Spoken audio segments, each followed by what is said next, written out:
अस्सलामुअलैकुम, it's me Yusuf Jannat and you are watching our YouTube channel global literature. तो आज जो हमारा टॉपिक है वो है एरियल बाय सिल्विया प्लैथ। जिसकी लाइन टू लाइन समरी देखेंगे, ठीक है। इससे पहले मैं आपको थोड़ा सा इसका इंट्रोडक्शन बता दूँ। 1965 में इसको लिखा गया। ये कॉन्फेशनल पोएम है। कॉन्फेशनल पोएम कहती है जिसके अंदर राइटर जो है वो अपनी फीलिंग्स को एक्सप्रेस करता है, ठीक है। राइटर्स का अगर बैकग्राउंड पढ़े तो वो काफ़ी डिप्रेस्ड और स्ट्रेस्ड आउट है। थीम्स में हम इसकी डेथ देखेंगे, लूजिंग कंट्रोल देखेंगे, फियर देखेंगे, challenges, operation, connection between human and animal, ये सब कुछ हम ना इस पोएम के थीम्स के अंदर देखेंगे। तो पढ़ना स्टार्ट करते हैं।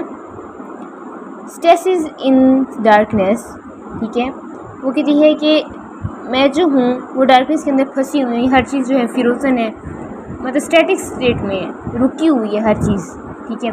देन द सब्सटेंसलेस ब्लू, फिर स्काई जो है वो आहिस्ता आहिस्ता किस तरह नज़र आता है, ब्लू नज़र आता है कि मतलब सुबह का टाइम है। पहले डॉन का टाइम, जिसे रात का अंधेरा ख़त्म हो जाता है और सुबह हो रही होती है, उस टाइम को रिप्रेजेंट किया गया है। Pore of tour and distances, टोर इधर बोलते हैं हिल्स को एंड डिस्टेंसेस इधर लैंडस्केप्स को। तो वो कहते हैं आहिस्ता आहिस्ता इतनी लाइट नज़र आ रही है कि मुझे अब लैंडस्केप्स भी नज़र आते हैं, हिल्स भी नज़र आती हैं।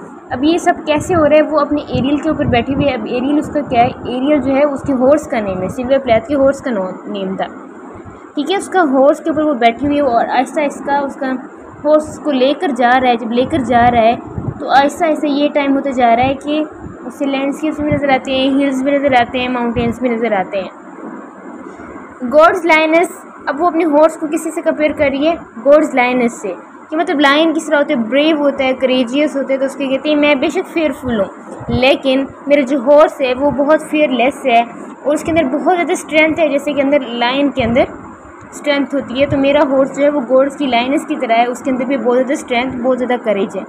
हाउ वन वी ग्रो, तो वो अपने आप को किसके साथ कंपेयर कर रही है, एनिमल के साथ, कि एनिमल उसका जो हॉर्स है जैसे वो ग्रो कर रहा है, जैसे वो खुद ग्रो कर रही है। तो उनको मतलब वननेस दिखाई गई है उसके हॉर्स की, ठीक है, उसकी। वो कहती है मैं तो फियरफुल हूँ लेकिन मेरे जो हॉर्स है वो बहुत ज़्यादा करेजियस है। तो ये वन सोल बन गए। Pivot of heels and knees the furrow, वो किसी चीज़ के मतलब वो अपने आप को इतना दौड़ा रहा है, इतना दौड़ा रहा है कि बहुत ज़्यादा splits and passes sister to. अब वो कहती है कि मतलब इस तरह का टाइम गुजरता जाता है कि मेरा हॉर्स भी उतना ही तेज़ तेज़ दौड़ रहा है। सिस्टर टू, तो हॉर्स को अपने सिस्टर बोल रही है। The brown arc of the neck I can not catch, तो वो कहती है कि वो इतना तेज़ दौड़ रहा है कि मैं उसे कंट्रोल नहीं कर पा रही, वो मेरे कंट्रोल में बिल्कुल भी नहीं है। ओके, आई होप इतना तो समझ आ गया होगा। नेक्स्ट पढ़ते हैं।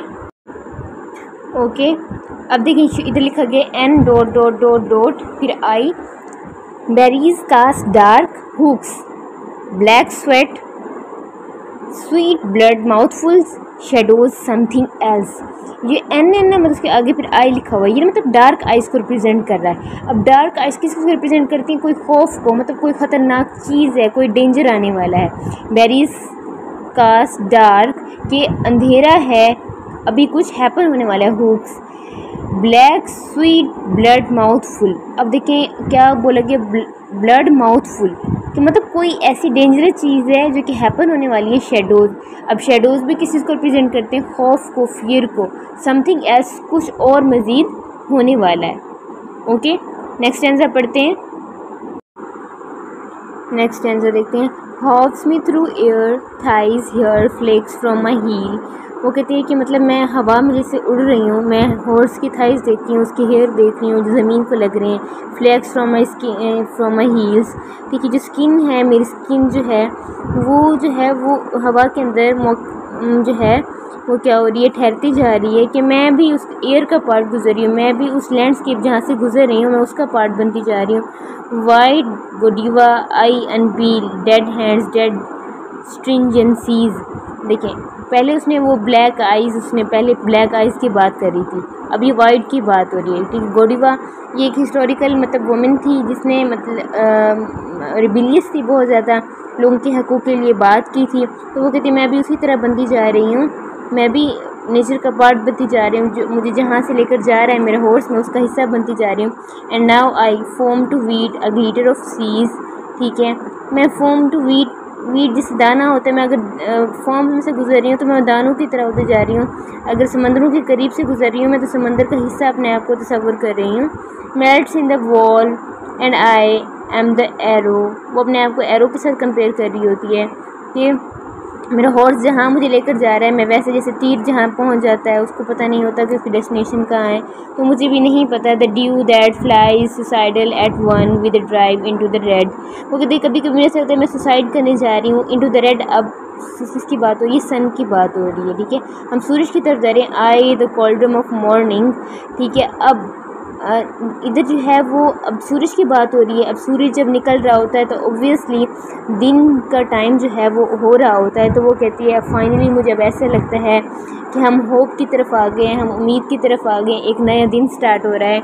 मैं जैसे पहले थी सफ़र करने के बाद मैं बिल्कुल भी वैसी नहीं रही हूँ। मेजर थीम यही है कि इतना ज़्यादा सफ़र करने के बावजूद जो है वो राइटर जो है वो वैसी की वैसी नहीं है, बल्कि सफ़र करने के बाद वो बिल्कुल चेंज हो गई है। आई होप आप लोगों को ये समझ आ गई होगी। Thank you for listening. इंशाल्लाह will meet you in the next video. Don't forget to like and subscribe our channel.